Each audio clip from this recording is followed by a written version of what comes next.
Il y a beaucoup plus de relations qui se mettent en place grâce à Facebook, grâce à TikTok, grâce à Instagram. C'est-à-dire, l'homme décide de choisir sa femme parce qu'il l'a aimée, il l'a appréciée sur Instagram et il décide de cheminer avec elle. Mais ce qui est souvent embêtant, c'est que les relations des réseaux sociaux ne sont que des relations éphémères, ne sont que des relations sur copie. Parce que la personne que vous aimez bien sur les réseaux sociaux ne ressemble réellement pas à ce que vous voyez sur les réseaux sociaux. Il y a de la lumière et autres. Donc, imaginez que vous décidez de vous lancer dans un mariage parce que quelqu'un vous attire. Oh, il est attirant, il est très attirant, il est très beau. Il a les plaquettes de chocolat. Lui aussi, de son côté, il va dire « Ma femme est très belle. Je l'aime parce qu'elle est belle. » Mais ce qu'on ne se met jamais en tête, c'est que il y a quelque chose de plus important que la beauté. Il y a quelque chose de plus important que l'argent. Il y a quelque chose qui doit vous maintenir ensemble. Et c'est la vision. Je vous assure, il y a des femmes ici qui ont épousé des hommes riches. Mais une fois dans le foyer, parfois, elles ne ressentent pas qu'il y a de l'argent. Parce que l'homme avait une autre vision. Dans sa vision, tu n'en fais pas partie. Il y a des femmes ici qui ont épousé des hommes très beaux, comme elle a toujours rêvé. Elle a toujours vu un prince venir la chercher sur un cheval blanc. C'est-à-dire, c'est ce genre de prince sur lequel elle est tombée.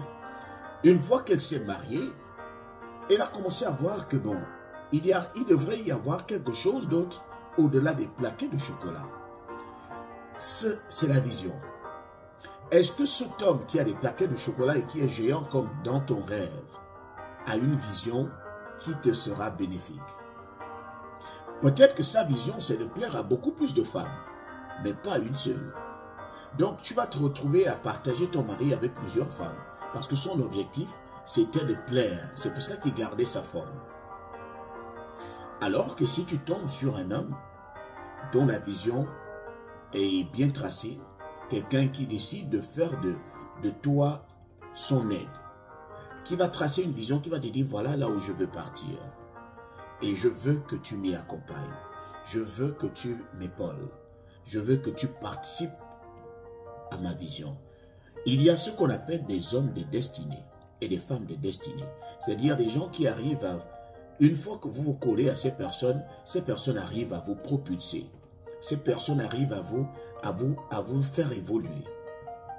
Mais si vous n'êtes pas assez sage pour savoir que cet homme peut faire en sorte que je progresse, vous n'allez rien comprendre.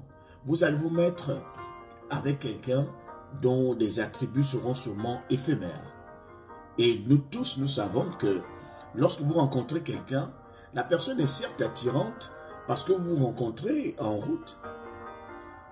Par exemple, la personne reste chez elle et vous restez chez vous.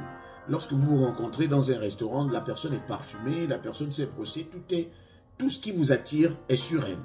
Mais une fois que vous êtes dans la même maison, vous allez vous réveiller ensemble. Tu vas commencer à voir ta femme sans make-up.